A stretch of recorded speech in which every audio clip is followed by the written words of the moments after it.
Greetings comrades, my name is Gigantals, and in today's video I'm going to be using my Facebook series I posted almost a year ago to give you 24 reasons why the SSPX are in schism with the church. This is based on a Facebook series I made, or a series of posts I made on my Facebook page, Gigantian Apologetics, almost a year ago, called How We Know the SSPX Are in Schism. There are 4 points per post, and when I first made the series, as you might imagine, there was a lot of backlash from many SSPX apologists and supporters of the society.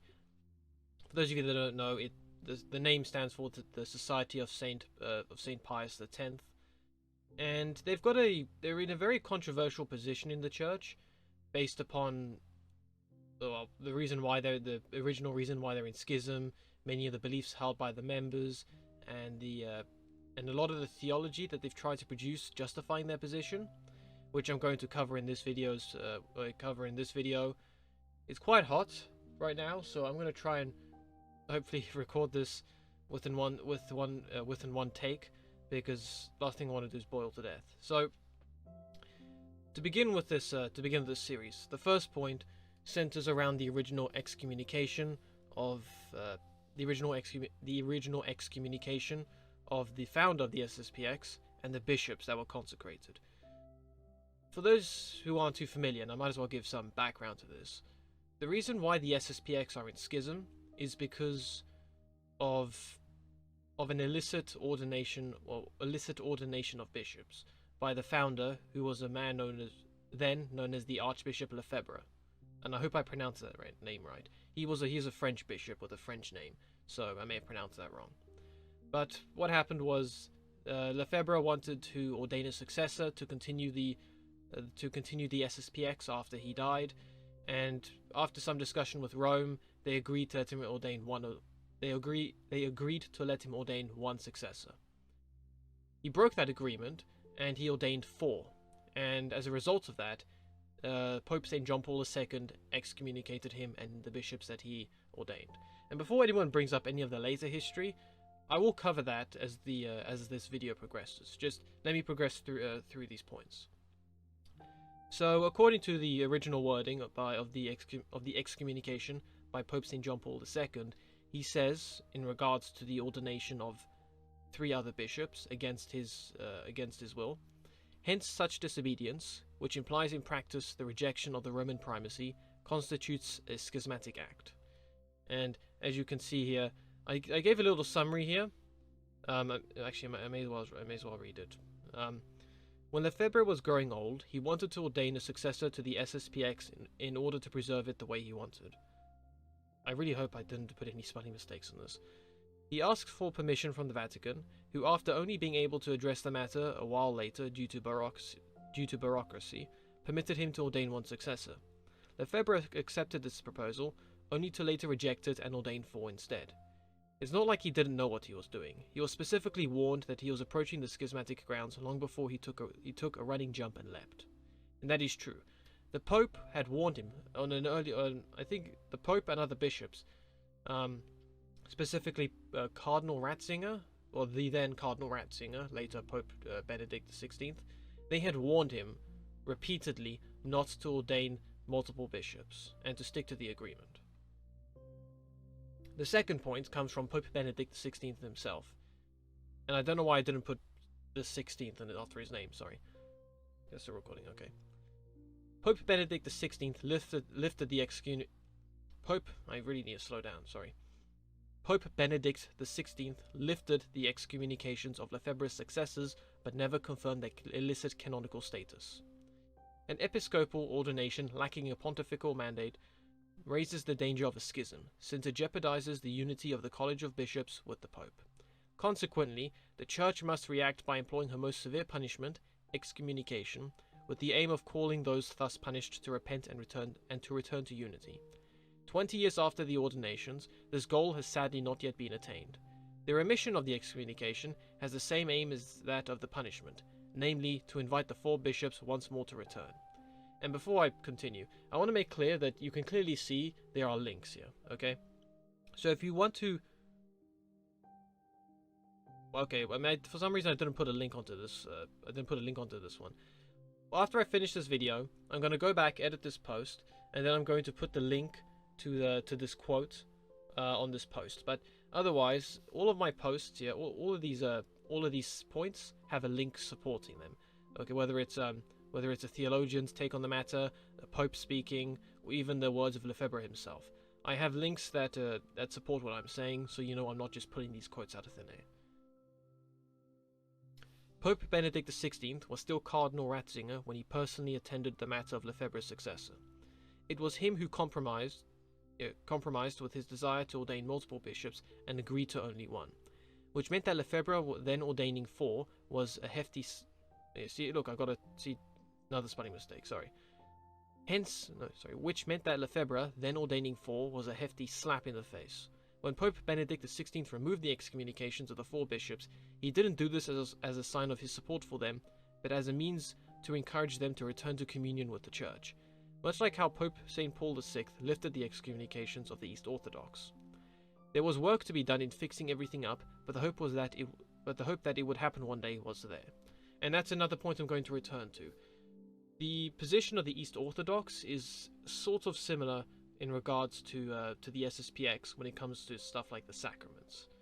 But I'll return to that later. Point 3.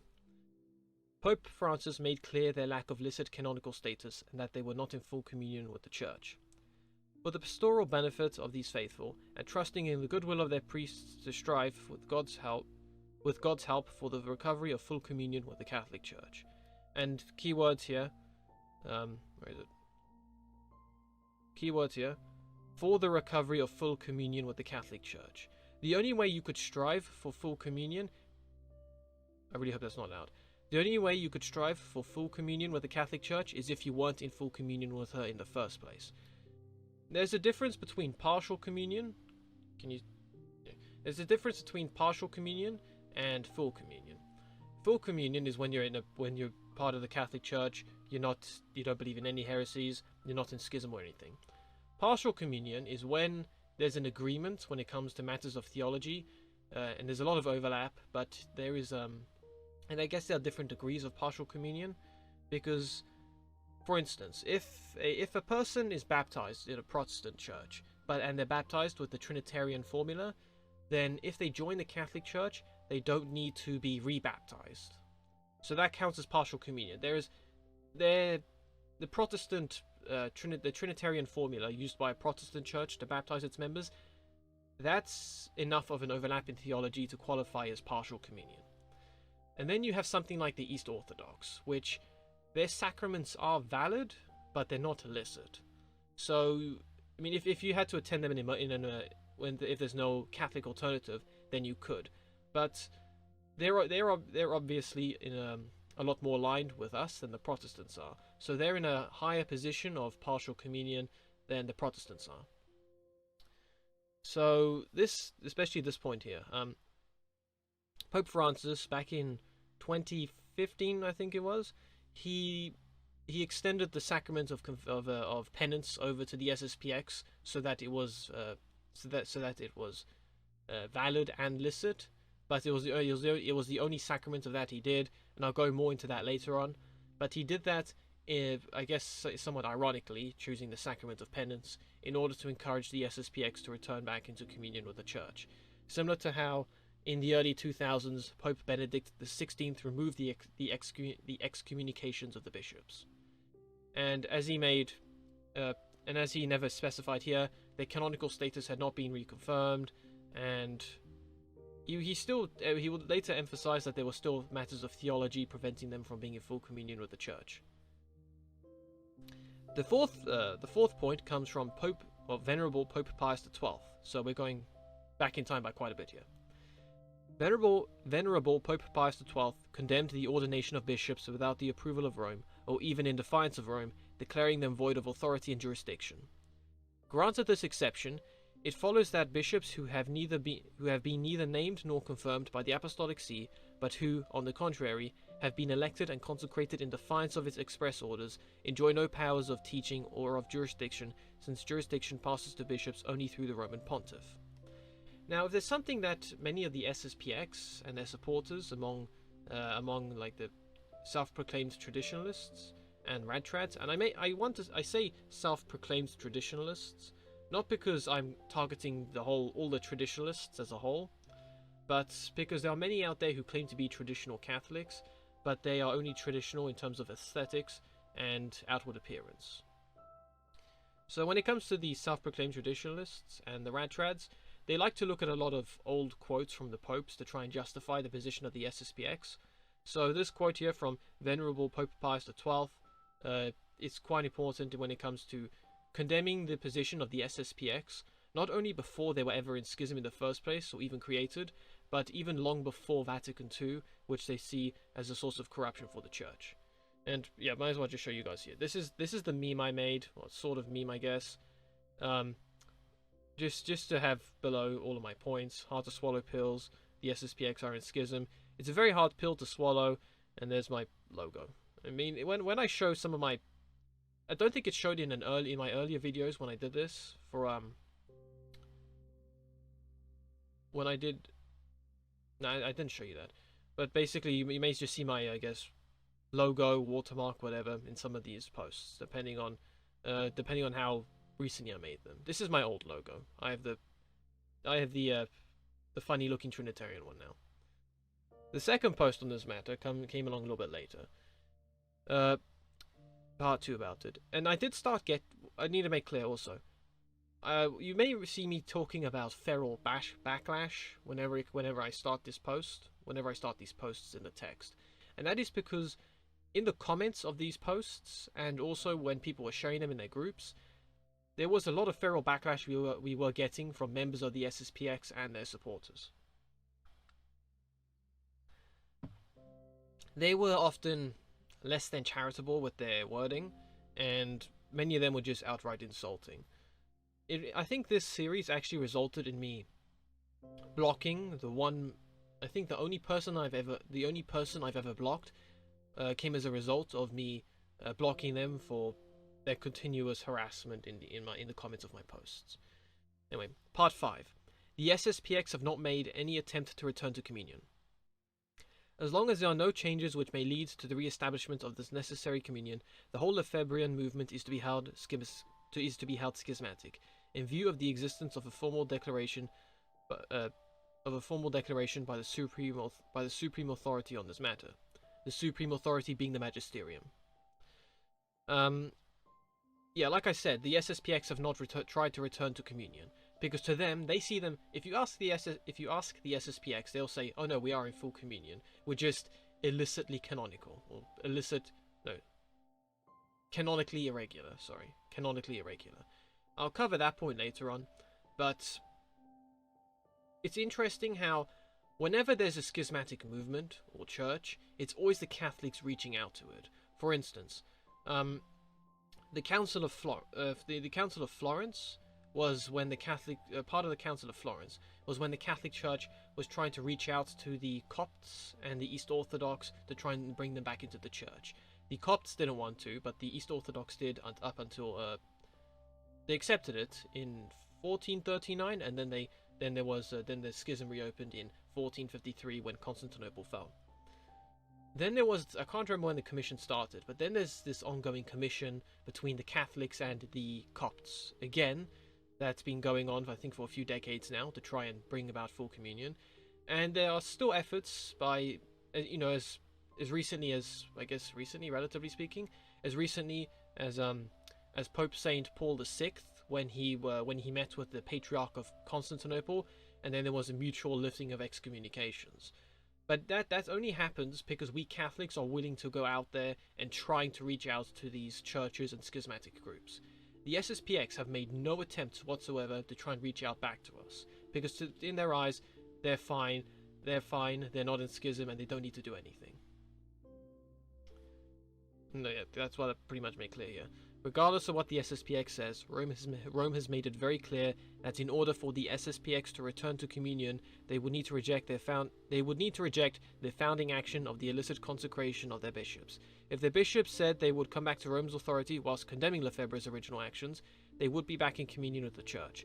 but procedure must be followed, one that the SSPX falsely believes it has bypassed. The ends do not justify the means, and if the SSPX bishops just came forward and said, okay, we want to be back in communion, and look, we are grateful for Lefebvre for ordaining us and continuing the SSPX, but we agree that he should not have ordained us against the will of the Pope. If they said something like that, the standing with the Church would improve significantly, and I'm sure with a bit of better rewording, then they would no longer be considered schismatic. Point 6. The SSPX have only one faculty for the sacraments out of the 7. In law, a faculty is the authority, privilege, or permission to perform an act or function. In a broad sense, a faculty is a certain power, whether based on one's own right or received as a favour from another, of validly or lawfully doing some action. In a more restricted sense, it means the conferring on a subordinate, by a superior who enjoys jurisdiction in the external forum, of certain ecclesiastical rights which are denied him by common law, to act, namely, in the external or internal form, validly or lawfully, or at least safely. When a priest is ordained, they are granted the faculties to perform the sacraments. This is the express permission from the papacy, or those on behalf of him with his permission, to carry out the sacraments. To remove a clergyman's faculties is to remove their permission to perform the sacraments, and thus deny the liceity, I think that's how you pronounce it, the liceity of any sacraments that they claim to carry out. The SSPX currently have only one faculty extended to them, which is confession, or penance. According to Canon 1383 of the 1983... Sorry, I got a bit ahead of myself. The SSPX currently only have one faculty extended to them, which is confession, dictated in the same document I quoted above from Pope Francis in 2016. Okay, 2016. Otherwise, according to Canon 1383 of the 1983 Code of Canon Law, every member of the SSPX clergy is affected by a suspension ad divinis, a prohibition to practice the sacraments. Why would the Church refuse to grant them any more faculties if they weren't in schism? And before anyone brings up the sacrament of marriage, that can only be performed in an SSPX chapel with an actual Catholic priest present for it to be considered both licit and valid. This isn't helping the canonical case, and that is true. I think it was the Jubilee Year of Mercy in 2016, and after the celebration for that, or whatever, Pope Francis then extended the sacrament of penance over to the SSPX. I hesitate to say indefinitely, because I'm not sure about the wording, but he extended it over to them with the intention that it would serve as an olive branch of sorts. Similar to how Pope Benedict XVI lifting the excommunications of the bishops would be also be considered an olive branch. And regarding marriage, again, it's a special situation here. I think when it comes to a mass or liturgy, all the priests present there, they all sort of partake in it. And it reminds me of when I went on a short pilgrimage to Oxford, I think it was, with my Catholic society back in my first university. I went there with my Catholic society and my priest, and when there was along with a couple of other university societies, and when we were all there for mass, what happened was you had the local priest. He was there taking the primary position behind the altar, and then you had all the other priests present. They were standing at a respectful distance back, but they were also, lifting their hands, doing the same prayers at the same time as the priest, and so they were all partaking in the sacrament with the words of the consecration and everything. And I think this is what this is meant to be talking about here. So, in an SSPX mass where a marriage is being performed, the Catholic priest is present there to also act in the same manner, to ensure that the sacrament of marriage is both licit and valid, but it's only valid. It's valid but not licit if there's just an SSPX priest. But by having the Catholic priest there, it is both valid and licit, instead of just valid and illicit. I hope that makes sense, and I hope I'm talking slowly enough for you to understand what I'm saying. Point 7. The circumstances of receiving the sacraments from the SSPX are the same as from the East Orthodox. Only if there is objectively no alternative should one attend the Mass celebrated by a priest from the Society of St. Pius X. I highly doubt everyone who attends SSPX Masses, however, is unable to find a non-schismatic first choice. You can You can attend whatever form of Mass or Divine Liturgy from any of the rites of the Catholic Church as a first choice, but the SSPX and East Orthodox should only ever be considered a second choice. And that's the point I want to make clear here. When it comes to the faculties for the sacraments, you need the faculties for the sacraments to be licit, but you don't need that. You don't need the sacraments. You don't need the faculties for them to be valid. And so all the sacraments from the SSPX and the East Orthodox are valid, but they're not licit. If there's an emergency, such as a person's dying, then they may receive the sacraments from members of the East Orthodox or the SSPX, if there's no Catholic alternative available. And if there's no Mass available within a reasonable area, so you don't want to go driving 2 hours to the nearest Catholic Mass, but it would be considered a sign of devotion, then it would be understandable to go to an East Orthodox liturgy or an SSPX Mass, but it should not be a first choice. Point 8. Cardinal Burke agrees that the SSPX is in schism. The SSPX is in schism since the late Archbishop Marcel Lefebvre ordained 4 bishops without the mandate of the Roman Pontiff, and so it is not legitimate to attend Mass or to receive the sacraments in a church that's under the direction of the Priestly Society of St. Pius X. Cardinal Burke is seen as the leader of the conservative cardinals in the Vatican, so at the risk of sounding like a bunch of 1950s McCarthyites, supporters of the SSPX can't say that he's a leftist infiltrator, or however else they would word it. The state of the SSPX is not defined by political wings, but by their ecclesial, legal, and spiritual positions. Note that I even quoted from the SSPX side, so you know I'm not taking him out of context. The arguments are wrong, of course, but they're at least honest about what he says. And that's what I wanted to do. That's something I do here repeatedly. I often go to SSPX sources to get my information, just to prove I'm not being biased. And I made clear here about this whole McCarthyites and not leftist infiltrator, because the SSPX, they are very strongly conservative, very strongly traditional, and they like to criticize their critics as being leftists and progressives and so on. So by having Cardinal Burke himself agree to this, or agree to their position not being canonically regular or in full communion, it shows that you don't have to be left-wing or progressive to see that they're not in schism, or to see that they're you don't have to be leftist or progressive to see that they are in schism. And I actually got this information originally from Church Militant when he was still active. I was watching a video about the SSPX by them when Michael Voris met with Cardinal Burke several years ago, and Cardinal Burke confided in him. I guess it wasn't meant to be, Yori's only situation, but he confided in him that the SSPX were in schism. And then a later source, I believe it was, and you maybe check if I can, a later source came along, or an independent source came along, which the SSPX repeat here, which confirms that Cardinal Burke agrees that the SSPX are in schism. So we know that Michael Voris wasn't lying. So that's another 4 points here, and now we're going on to part 3 of the series. Yeah. Again, another reference to the ferality of some of the SSPX apologists and defenders, and why I can't show any of their messages. Point 9. Venerable Archbishop Fulton Sheen agrees that the SSPX is in schism. If you have any influence on your family, I would beg you to influence her to leave the so-called Society of St. Pius X. This group has no ecclesiastical approval, and indeed, it can lead her and possibly her family into schism and even heresy. I may need to find another source for this, though, because I know that Church Militant has since closed, and I've got a link from Church Militant here. I at least before Church Militant closed, I went onto the Wayback Machine and I uploaded a copy of all their links regarding the SSPX, and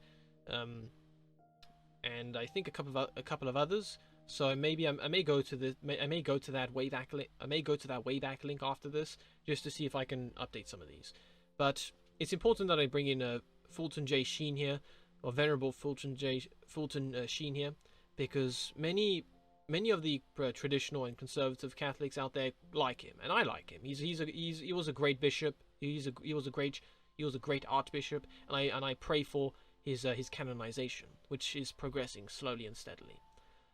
So with him agreeing that the position of the SSPX is schismatic, it again shows that you don't have to be progressive or liberal slash leftist to say that they're in schism. On this particular website, they quote a letter from the legendary Venerable Archbishop Fulton Sheen to a woman who asked about the SSPX as her friend was attending their services. He makes it clear that the SSPX is not in communion with the Church and is a gateway to deeper schism and even heresy. When he is finally canonized, what will the SSPX do? Start to pick and choose which saints are legitimate? They can't possibly agree with his canonization, and he only said this a year before he died, so it's very unlikely he changed his mind. And that's something I need to make a video about as well. Many of the Sedevacantists and Vatican II deniers and restorationists, radtrads, whatever, they cherry pick which saints to choose. For instance, they reject the canonization of Pope St. John Paul II, of Pope St. Paul VI, of Saint Mother Teresa, and like they cherry pick this, saying that they change the process of canonization. The Vatican II Church can't legitimately canonize saints and stuff. But from where I stand, any person who has both the authority and the means to determine canonizations and who's in heaven is the true Church. The East Orthodox, sure, I mean, if the East Orthodox, I need to be careful how I word this. If the East Orthodox return into communion with us, then I think all the saints become canonized automatically, so we can venerate them too. But if their saints are legitimate, then they would be legitimate despite their church being in schism at the time of their canonization. But again, when it comes to canonization, there's a whole process behind it, including using miracles to determine if someone's in heaven or not. So just having some armchair theologian or schismatic group say that you can't, or schismatic individuals and groups saying that we can't accept this saint, well, they're speaking of their own authority with no real legitimacy, nor do they have the resources available or performed an investigation as thorough as the Vatican does. Okay, point 10. Pope St. Pius X condemned their purpose for existing before they desecrated his name. And I really love the fact I managed to find this reference. Do not let yourselves be deceived by the subtle declarations of others who do not cease to pretend that they wish to be with the Church, to love the Church, to fight for her so that she will not lose the masses, to work for the Church so that she will come to understand the times, and so to win back the people and attach them to herself. I apologize if that was a bit fast. I thought there was going to be another comma there. Judge these men according to their works. If they maltreat and despise the ministers of the Church and even the Pope, if they try by every means to minimize their authority, to evade their direction, and to disregard their counsels, if they do not fear to raise the standard of rebellion, what church are these men speaking about? Not, certainly, of that church established upon the foundation of the apostles and prophets, Jesus Christ himself being the chief cornerstone. So, another freaking spelling mistake. So we must have ever before our mind's eye that counsel of St. Paul to the Galatians. If we ourselves, or if an angel should teach you any other gospel than that which we have taught you, let him be anathema. And this is a brilliant quote here, because this is what the SSPX does. They purposefully try to undermine the authority of the magisterium and other bishops in order to try and promote themselves as just canonically irregular instead of being schismatic. And their actions are definitely those of schismatics. There was I may try and put a link to this, but in one of my groups, yesterday I found a link to an article someone wrote about his experience when his family were busy flopping back and forth between Sedevacantism, being the SSPX, being a schismatic branch of the SSPX, or schismatic from the SSPX point of view, and they were just going back and forth, and it was just how chaotic it was, including all of the ridiculous things that they had to believe, and why they had to reject all the works of the saints, and even seeing corruption in the church as far back as the Council of Trent and so on, and it was just all over the place. And that sort of division is exactly what you find in groups with a schismatic mindset. I mean, I just Radtrads and Restorationists, I just call them dishonest sedevacantists, because sedevacantism is the only logical conclusion to their theology. They just refuse to accept it because they don't want to openly admit that they are schismatic. Point 11. Lefebvre relied on a false and condemned version of a questionable prophecy. I'm gonna have to clear that spacing up. In the General Assembly of the Supreme Sacred Congregation of the Holy Office, the Cardinals of the Superior of Faith and Morals prescribed and condemned the work, the apparition of the Most Holy Virgin on the Montague de la Salette on Saturday, September 1846.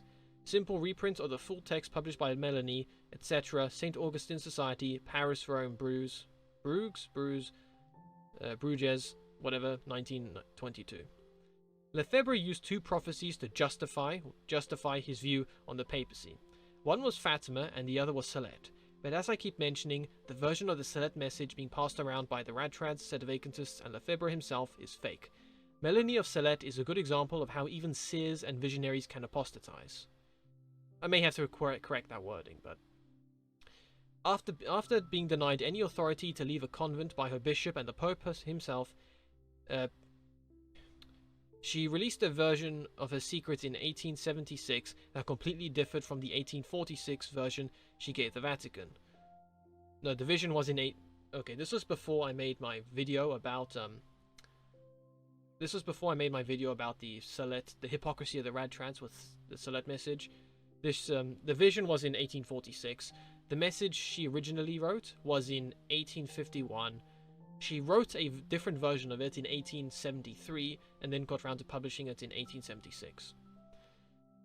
The 1922 was a republishing of the 1873 copy, which the Vatican condemned and placed on the Index of Prohibited Books in 1923.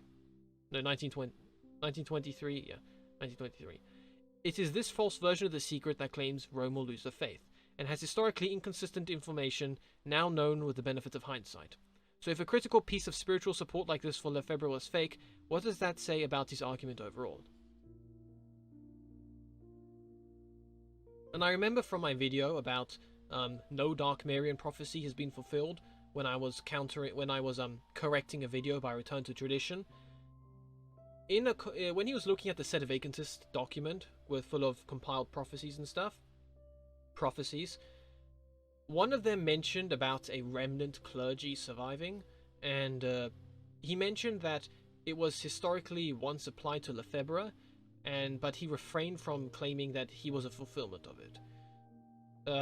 So maybe that could qualify as a third prophecy, but there's nothing indicative in Fatima that indicates anything about, at least from any legitimate prophecy of Fatima. There is nothing indicative of Fatima, or even the original Salette prophecy, that supports Lefebvre's position. The condemned version shouldn't be followed at all, the condemned fake, and the other third one that I can't remember the name of, I may mention it when I'm editing this. I think that one isn't trustworthy. It's from an unapproved source, so we shouldn't trust it either. 12. The SSPX claiming obedience isn't the same as acting obedient. 146. The Pope possesses full and supreme power of jurisdiction over the whole Church, not merely in matters of faith and morals, but also in church discipline and in the government of the Church. And this link here, the 255 dogmas of the Catholic Church. These are the infallible truths of the Church that cannot be rejected. If you reject one, you are a heretic. This dogma says that to be Catholic, you must submit to the authority of the Pope and obey him. But obedience is only confirmed through action, not words. You can claim to obey someone, but then act to the contrary. I'm sure this is something parents can confirm with how their children obey them. But if they do not act like the popes or their superiors through obedience, then they clearly consider themselves a separate entity. Doing something as ludicrous like rejecting Vatican II, despite the numerous popes stating it is ecumenical, is an act of disobedience. It was the disobedience of Lefebvre that led to his excommunication and their schism. So disobedience is not a light matter in the context of something that's important. I apologize for the butchering of that wording there, but the point I'm trying to get is that the SSPX claim their sacraments are both valid and licit. But there's no way of claiming that. There's no sign that the church has ever proved of all of their sacraments as illicit. Just the sacrament of penance, which was done which was done mercifully and ironically. But just because they claim the sacrament, their sacraments are valid and illicit, doesn't mean they actually are. We should be relying on the church here as the supreme authority on the matter, not on the SSPX. Part 4 of this series. Sometimes I look through these old posts of mine and I'm just like crying inside at the wording, because sometimes I'm not just grammatical errors and everything. It's so irritating. 13.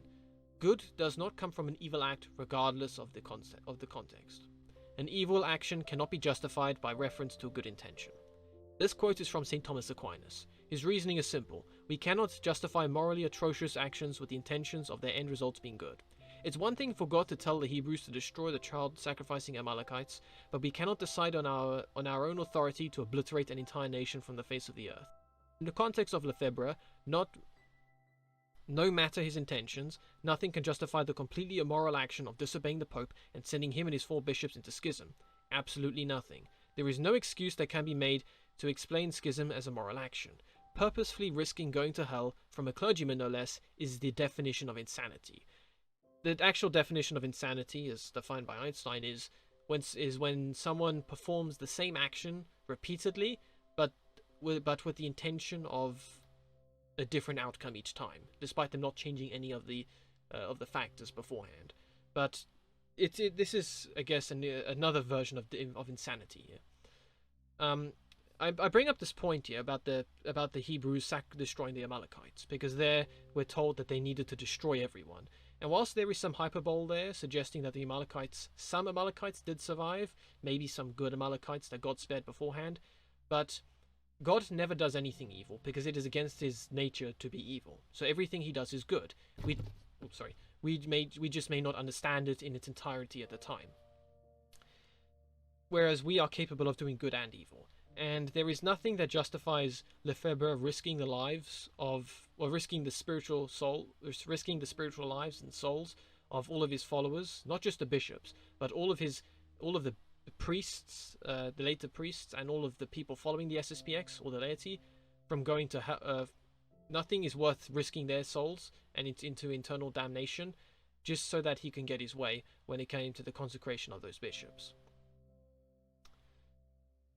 Oh yeah, and before anyone talks about brings up the Saint Athanasius situation, Saint Athanasius was excommunicated. He was exiled 3 times, and I believe he was excommunicated by the Pope for his opposition to Arianism. But that excommunication was forced when the Pope was under duress by the Byzantine Emperor, I believe. So it didn't qualify as a legitimate excommunication in the first place. So in order for Lefebvre's excommunication and the excommunications of his bishops to be considered invalid, you would have to prove that the Pope either was not a valid Pope, or that he was under duress to issue that excommunication,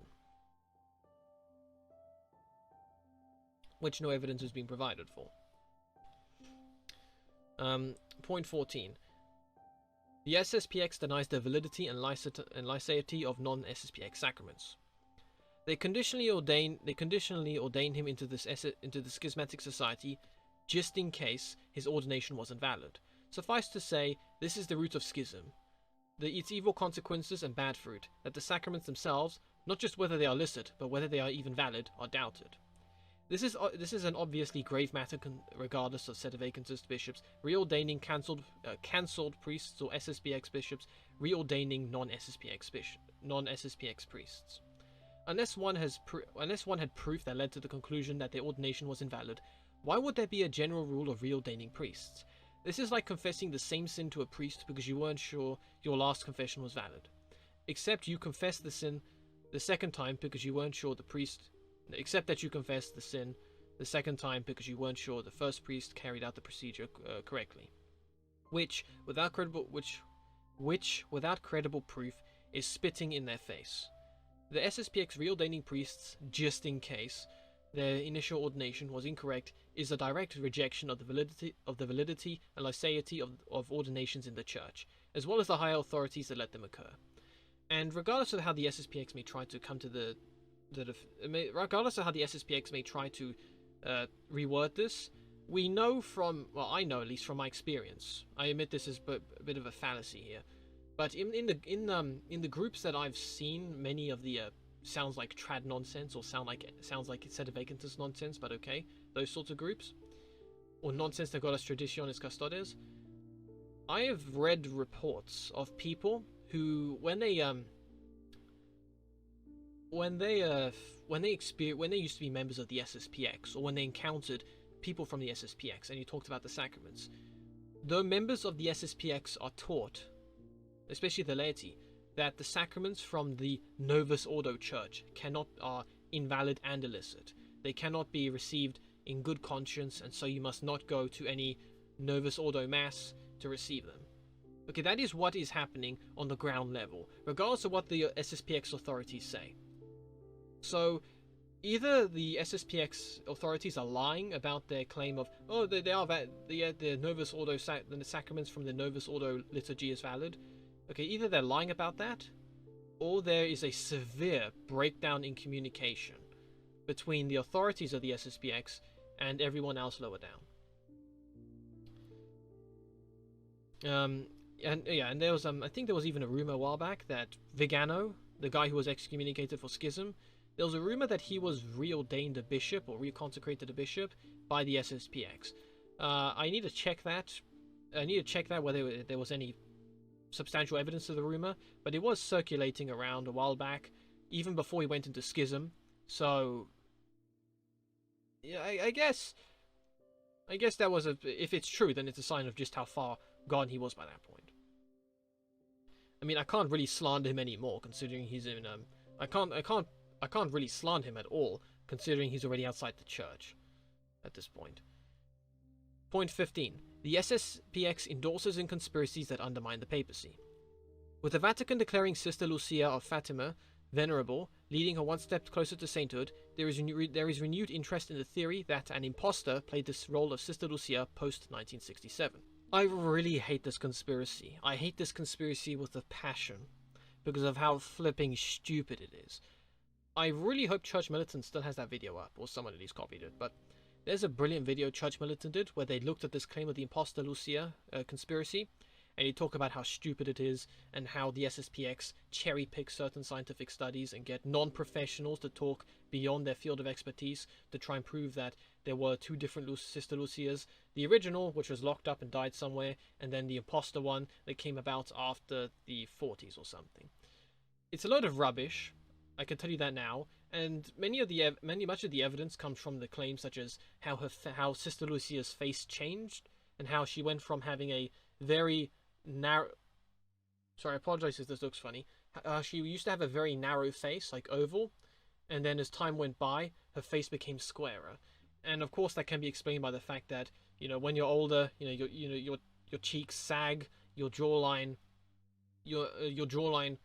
juts out. I mean, even if the bone density in your jaw does decrease, your jaw does naturally jut out. And Sister Lucia had her teeth removed because they were quite long, and she replaced them with dentures, which also helped change the shape of her face. But like I said, it's a ridiculous conspiracy. Similar to how I mentioned actions are necessary for genuine obedience, you can tell the SSPX don't accept the papacy as valid or illicit because of how far they're willing to go to undermine it. I believe I've covered this topic briefly already in my series about the consecration of Russia, but there are a number of conspiracy theorists out there who claim that Sister Lucia of Fatima was replaced by an impostor sometime prior to the 60s, and she's been used to promote a false third secret, which is the third secret that is publicly available. In order to sustain this ludicrous tale, they'll endorse in pseudoscience, which relies more on the authority of cherry-picked experts than peer-reviewed scientific consensus, and claim that the upper hierarchy of the church is corrupt beyond redemption to keep this up. I can tell you now that the sheer scale of effort required to cover up the truth if this is true would be enough to justify sedevacantism. But don't try to argue with the SSPX and their supporters about this, because they'll insult and block you from contacting them, which does happen. What was I going to say? Yeah, it's the SSPX actually fund a study to try and prove that there were two different Sister Lucias, which, again, actions speak louder than words. If you try to prove that the upper hierarchy of the church is this corrupt, you may as well be sedevacantist. Point 16.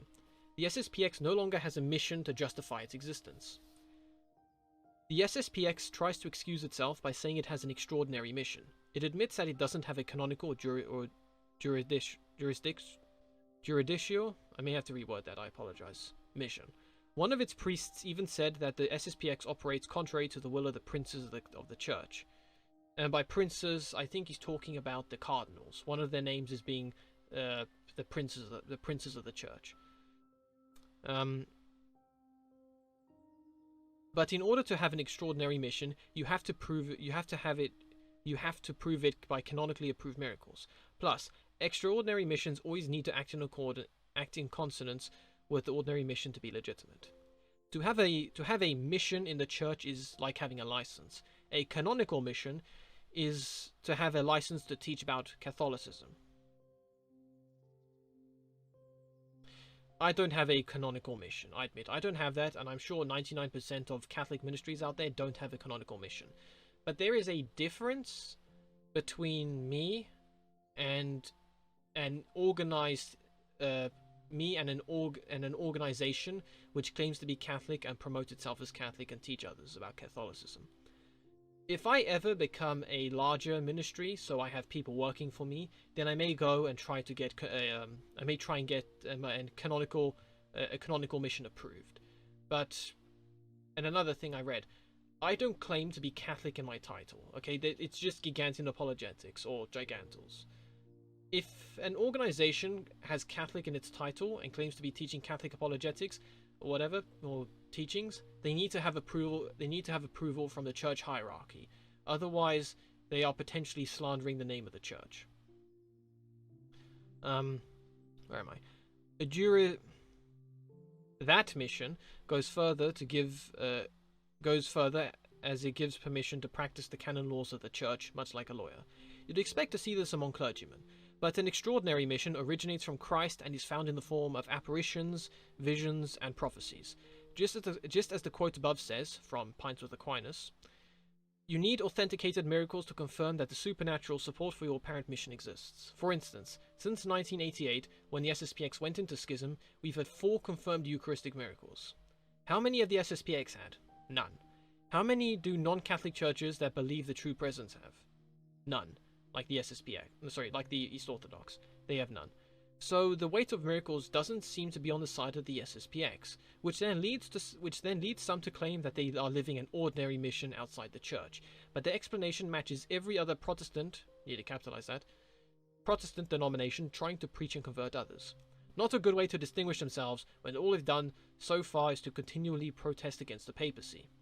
So right there, this is another important point to bring up, the fact that the SSPX do not have a mission, and that their claimed mission is not only unapproved of by the Catholic Church, but they also rely effectively on Protestant reasoning. Part 5 of this series. Yeah, I think by this point, actually, I think by my 4th post, when I originally wrote this, because I write these things a month in advance, and when I started this series, I think I only had enough for maybe 3 posts, but then as time went by, and because my posts were being shared in groups, more people kept coming forward with new arguments, so I actually extended this up to 6 posts, which I'm really grateful for. Point 17. Lefebvre made clear his views that the church had apostatized in his eyes. Rome has lost her faith, my dear friends. Rome is in apostasy. He says this right after rebuking the then Cardinal Ratzinger for permitting him to ordain a bishop, so I'm not taking this out of context. He's literally calling the magisterium, referred to more generally as Rome, apostates. Let me make this clear. If you claim that the Pope or magisterium in general has apostatized, you are a sedevacantist even without needing to specifically say the term sedevacantist.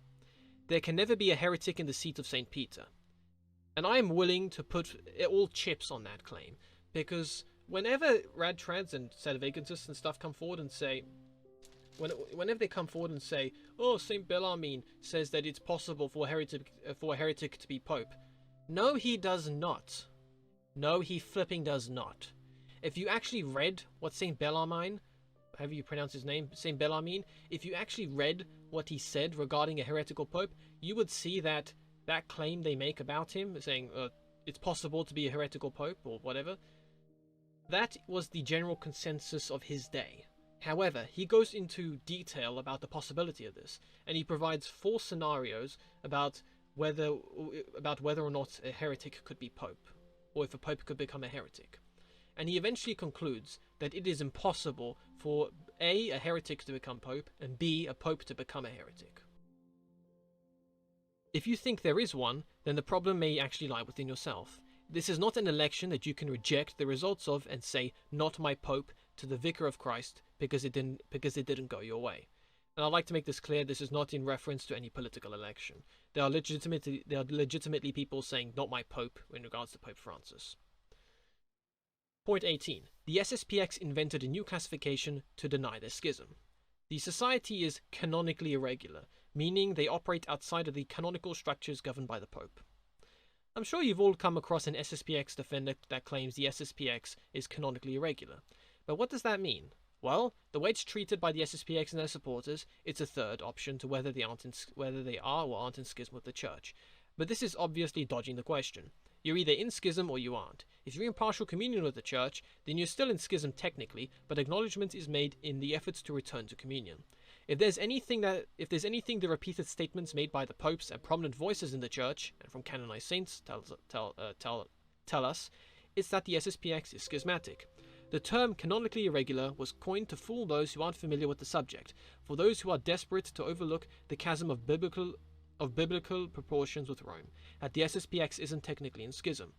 But since I've made that clear in the earlier 17 points, we can see the term canonically irregular is now devoid of meaning, a shallow mask for a glaring truth denied by those who conceal it.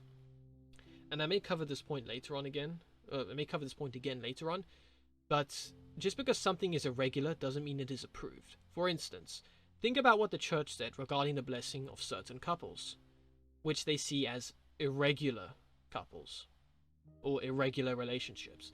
Does that mean the Church supports those relationships? No.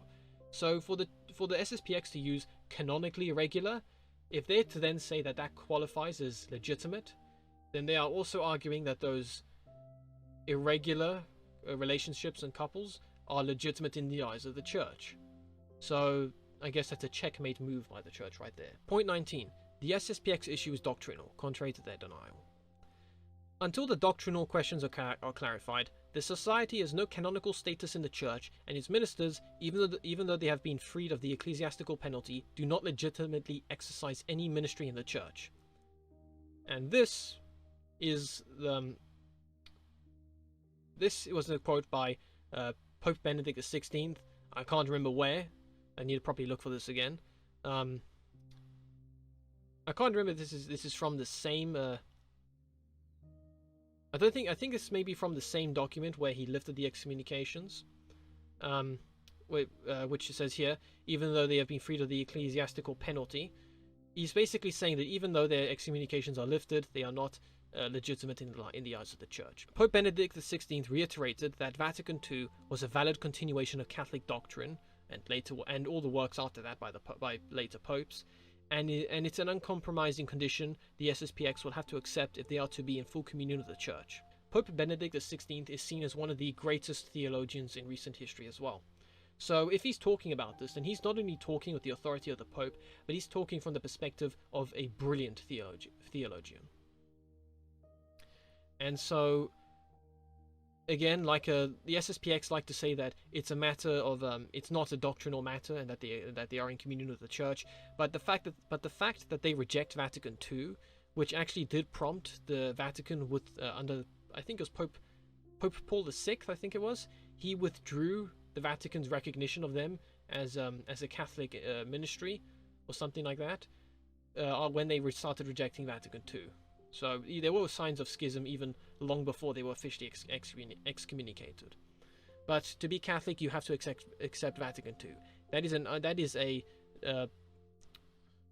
can't think of the term now. That is an uncompromising condition to be Catholic. What else? Anything there? No. Okay, just their words being hollow. Point 20. The SSPX relies on there being a state of necessity to exist.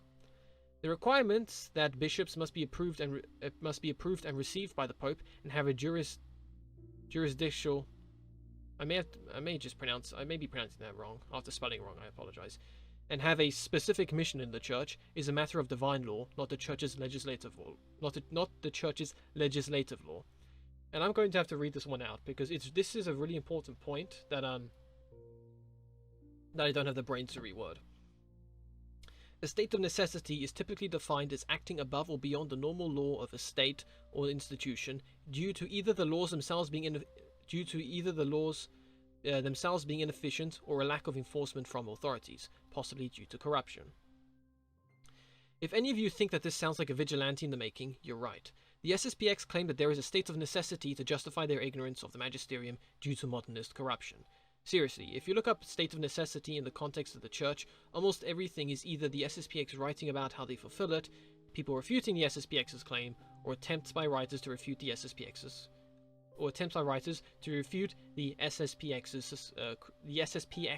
critics. I may just refer to them as society if I remember to, because SSPXs, this is a mouthful. The main problem with the state of necessity is that it relies on rejecting human laws of legislature, not ones of divine law. Ignoring your president or prime minister has far less spiritual repercussions than ignoring the literal head of the Church. For a bishop to fulfill their role as lawful ministers, the necessity of their mission is a requirement of divine law. Divine law accommodates for factors beyond our control and doesn't require updating, having already foreseen or necessity. That's why the Vatican said there is never a necessity to ordain bishops contrary to the will of the Roman Pontiff, head of the College of Bishops in 1996. I have to find that quote too. The bishop gets their authority from the Pope, not from their position through other means. If they are removed from their position, they no longer have the mission necessity to follow divine law. You can't just claim a state of necessity and think that's that. Otherwise, everyone could do that. And even the schismatics from the SSPX, because this SSPX has gone, that's fragmenting itself. So bishops that have, I think there was a bishop that's already gone into schism from the SSPX. He could claim a state of necessity for himself, but the SSPX would say that's ludicrous and give a whole bunch of reasonings. Or at least, if they're honest, they'll give a bunch of reasonings, and then, actually, they can't be honest at all about this. I'm sure half of their reasonings against their own schismatics would apply to themselves from the perspective of the Church. And now we're on to the last post, the last 4 points. At least the last 4 points for now. I may update this depending on what arguments come forward. If any of you out there have any good arguments about the SSPX not being in if any of you have any good arguments about the SSPX being in schism with the Church, whether it be more quotes from the popes or saints, more laws that need to be brought forward, or pieces of theology, please give them, because the fact that I was able to extend this from 3 points. Actually, I think originally I had 1 point, and then I did some research, and I went to 3 or 4, and then after that, people in the comments kept giving new arguments, so I went to 6. The fact I went to 6 points after initially only having enough for what? Sorry, the fact that I was able to reach 6 posts after initially only having 1 post's worth of quotes from just basic research is incredible. So if I can extend this any further, please let me know. Point 21. The Council of Trent condemns bishops not ordained and sent by the Pope. Council of Trent on the Sacrament of Orders, Session 23, Canon 6, July the 15th, 1563.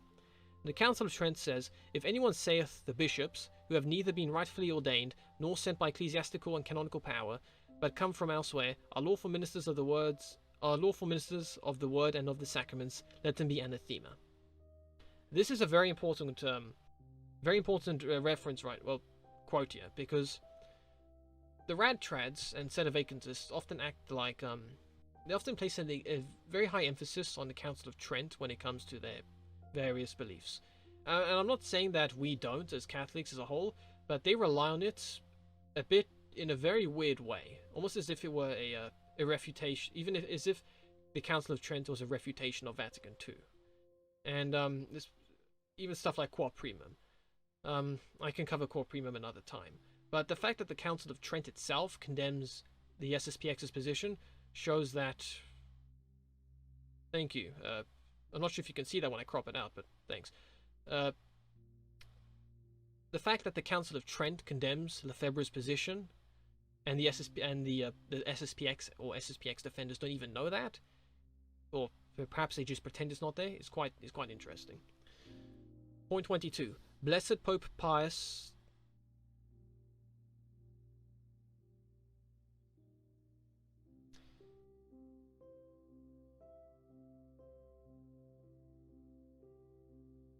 I think that's meant to say Blessed Pope Pius the Ninth. I'm going to have to look up that quote. I think I meant that to say Blessed Pope Pius the Ninth, because it's Pope St. Pius the 10th. Venerable Pope Pius... No, wait. Venerable Pope Pius the 12th. Pope St. Pius the 10th. This might be... Was there a Pope... This might have been Pope Pius... Blessed Pope Pius the 9th or 11th. I'm not sure. I'm going to have to check. I apologize, guys. Confirmed ordaining bishops is the divine right of the Pope.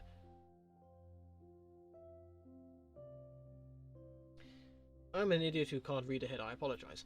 Blessed Pope Pius IX confirmed ordaining bishops is the divine right of the Pope. Pius XI, quarter supra, number 31.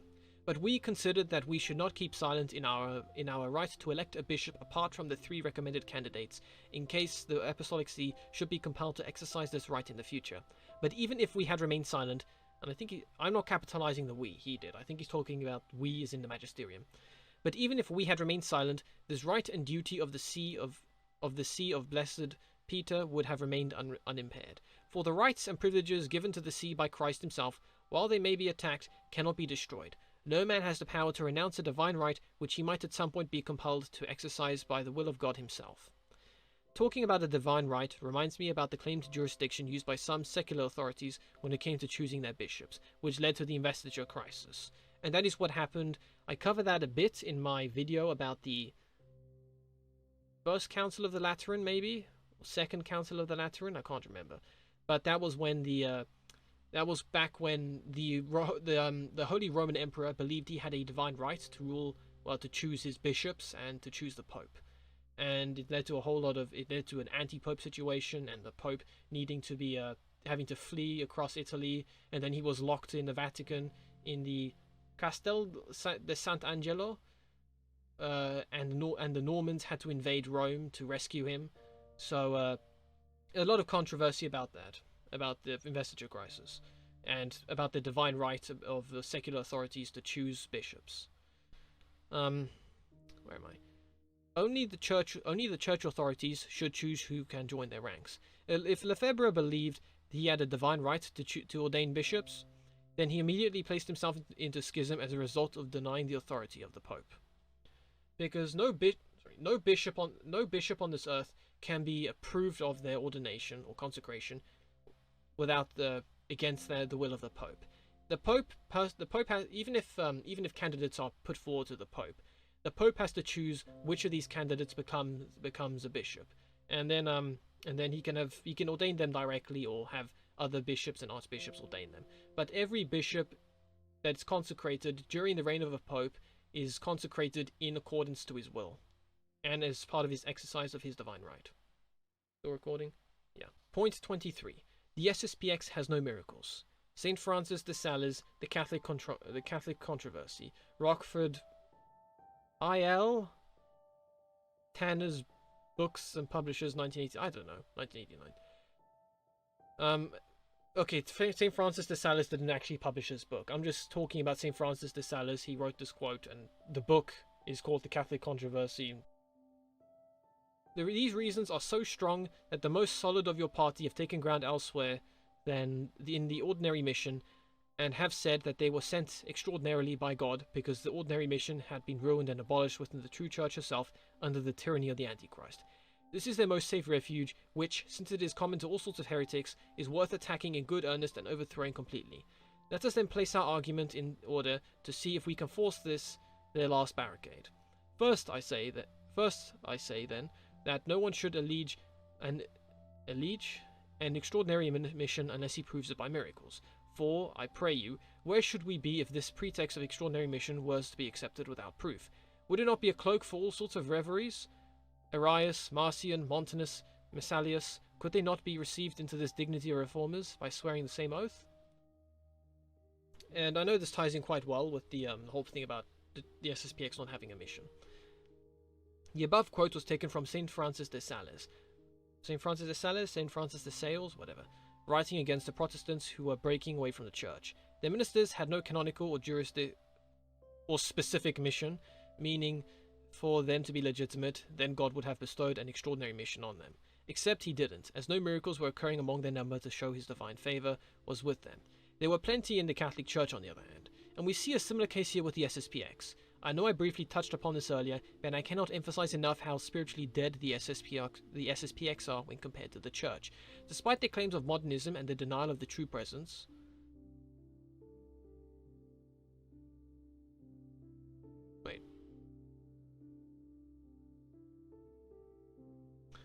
I think what I mean by that is they claim that the sacraments of the Novus Ordo liturgy is invalid, so we apparently don't truly consecrate the bread and wine into being the body and blood of Christ.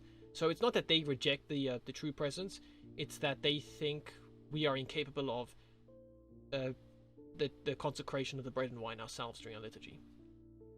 There have been 6 confirmed Eucharistic miracles in the Church since the SSPX broke away. The East Orthodox, Copts, and Assyrians, although all having considerable place in our eyes among the other churches, have never had such a miracle occur. Yeah, I think I said 4 last time in regards to Eucharistic miracles. I then said 6 because I did more research.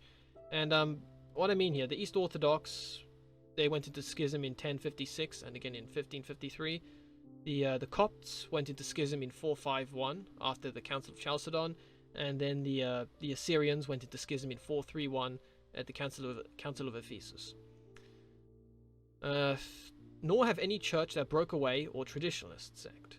Such an honor is clearly reserved only for the Catholic Church, the only church to be following God. So if the SSPX aren't in schism, where are their miracles? Not necessarily Eucharistic, but Eucharistic seems to be pretty much an infallible sign of favor. And that's a point there. Just aside from miracles, the fact that God is choosing to reside... God would reside with his church, right? He wouldn't reside with the heretics or schismatics. So, if the SSPX are truly some sort of remnant or some sort of the church with protecting the sacred liturgy from being destroyed, why hasn't God proven this with any sort of miracles? Especially Eucharistic miracles, considering a lot of this is about the liturgy. And my 24th and final point, Lefebvre said he wasn't Catholic. Lefebvre, 1986, open letter to confused Catholics. I am not of that Catholic religion. I do not accept that new religion. It is a liberal, modernist religion. Christians are divided. Priests no longer know what to do. Either they obey blindly what their superiors impose on them and lose to some degree the faith, or they resist, but with the feeling of separating themselves from the Pope. 2 religions confront one another. We are in a dramatic situation. It is impossible to avoid a choice. It doesn't matter how you word what you say in an attempt to create the impression of a valid justification. If one draws a line between them and the Catholic Church, they are no longer Catholic. Lefebvre was being very clear here where he stood. Aside from not knowing what liberal means, which I explained in my post about how Satan twisted political terms, I need to be very cautious here. I know I write a lot about theology and religion, but I don't want to go into social and political topics, because that's going to cause a lot of arguing and controversy, and I don't want my videos to be demonetized or anything. But I really do want to make a video about post-World War II revisionism regarding politics, not because I want to get into politics, but because it has repercussions on the church and how the redefining of political terms has led to the villainizing of certain individuals. And I'm not trying to say that that the actual historical villains are being falsely villainized. There are legitimate villains in the church. There are legitimate villains in history, but since World War II, there has been a lot of attempts to portray certain political ideologies as wrong or on different branches of politics, which then gives this really skewed perception of politics. And it's done with an agenda, but I hesitate to talk about it here on YouTube because I don't want to be demonetized. I don't want to have my channel removed. I don't want incessant arguing. If you guys want to hear it, then I'll do it. But I'm not going to do that here. That's too long. You can check out the post. Just look up How Satan Twisted Political Terms. Look that up on my Facebook page, Gigantian Apologetics, and you can read it for yourselves. He does everything possible to make it appear as though he was leaving an institution very much in error. He's not being metaphorical or symbolic. He's being 100% literal. For his followers to continue adhering to a movement founded on this twisted theology, they are outside the church just as much as he was. And that's a very good point to end this series on. As I said, these are the 24 points that prove the 24 reasons why the SSPX are in schism. I provided quotes quotes from sources in all of these, whether it be from the SSPX themselves, Lefebvre himself, the Magisterium, Catholic saints, theologians, cardinals, canon law. If I can't provide a link to something, then I try to provide the reference nonetheless, such as here with Lefebvre in his open letter to confused Catholics. But that's pretty much it. So I've been recording for a while now, so I better cut this video soon so it doesn't get too long, and it's going to be a mammoth of a video to edit again. But long story short, the SSPX are in schism. Here are 24 reasons why.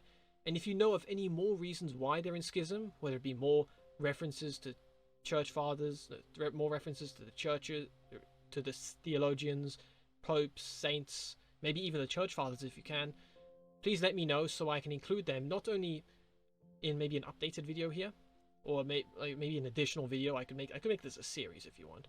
I can just remaster this video with that extra information. I can also do it on my Facebook page, Gigantian Apologetics. I can make later posts. And if any of you want to see the text for yourselves or copy any of these quotes and arguments, you're welcome to. Just go to my Facebook page. The link is in the description. And when you're on my page, just look up how we know the SSPX are in schism. 6 posts, 24 reasons. Hope you guys all enjoy it. I'm not sure what comments this is going to get on Facebook and YouTube, but I wonder just how feral they can be, because I'm sure there's going to be a certain degree of ferality. But otherwise, that's it for this video. Thank you all for watching. God bless you all. See you in the next video, comrades. Until then.